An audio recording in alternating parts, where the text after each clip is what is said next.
కూటమి ప్రభుత్వం చేస్తున్న అరాచకాలు మోసాల గురించి సుదీర్ఘ విచారణతో డాటాతో సహా వైఎస్ జగన్ ప్రెస్ మీట్ లో మాట్లాడారని, కానీ కూటమి నేతలు మాత్రం అభూత కల్పనలతో దుష్ప్రచారం చేయడంతోనే సరిపెడుతోందని వైఎస్ఆర్సీపీ అధికార ప్రతినిధి కారుమూరు వెంకటరెడ్డి విమర్శించారు.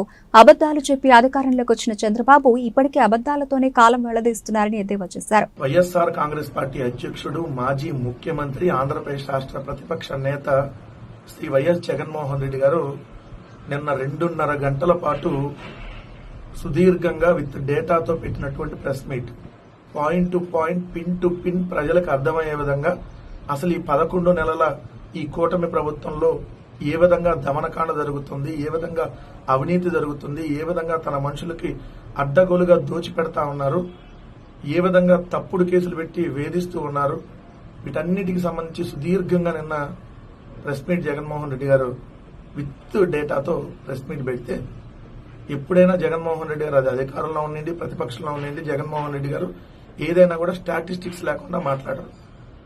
ఇది బడ్జెట్ కు సంబంధించింది కానీ, లేదంటే కాగుకు సంబంధించింది కానీ, లేదంటే రిజర్వ్ బ్యాంక్ ఆఫ్ ఇండియా కానీ, ఇట్లా విత్ డేటాతోనే జగన్మోహన్ రెడ్డి గారు మాట్లాడతారు.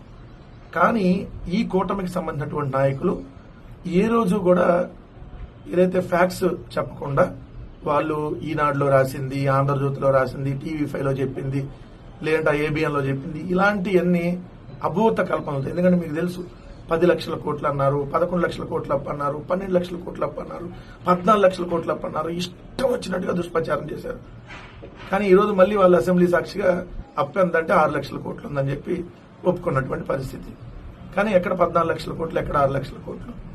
సో ఇలా వాళ్ళు దుష్ప్రచారం చేస్తారు. అదేవిధంగా మహిళలు 30,000 మంది మహిళలు మిస్ అయ్యారని చెప్పి, తర్వాత రంగులకు 4,000 కోట్లు, ఇలా అనేక రకాల దుష్ప్రచారాలు. సో ఇలా చేసి ల్యాండ్ టైటిలింగ్ యాక్ట్, లేని ల్యాండ్ టైటిలింగ్ యాక్ట్ ఉందని చెప్పి అధికారంలోకి ఏ విధంగా వచ్చారో వాళ్ళు చూశాం. సో కానీ జగన్మోహన్ రెడ్డి గారు అధికారంలోకి రావటం కోసం ఏ రోజు కూడా అబద్దాలు చెప్పాలి. ఓడిపోతే ఓడిపోయాం, ప్రజల మనస్సులో చిరస్థాయిగా ఉండాలి, ఇచ్చిన మాట కోసం నిలబడాలి, చెప్పాడంటే చేస్తాడంతే అనేటటువంటి నమ్మకం ప్రజల్లో ఉండాలి. ఆ విధంగానే రాజకీయాలు చేయాలని చెప్పి రాజకీయాలు చేశాడు, ఇంకా చేస్తానే ఉన్నాడు. ఎందుకంటే జగన్మోహన్ రెడ్డి గారు రాజకీయ జీవితంలోకి వచ్చినప్పటి నుంచి అనేక రకాల ఒడిదుడుకులు ఎదుర్కొన్నాడు.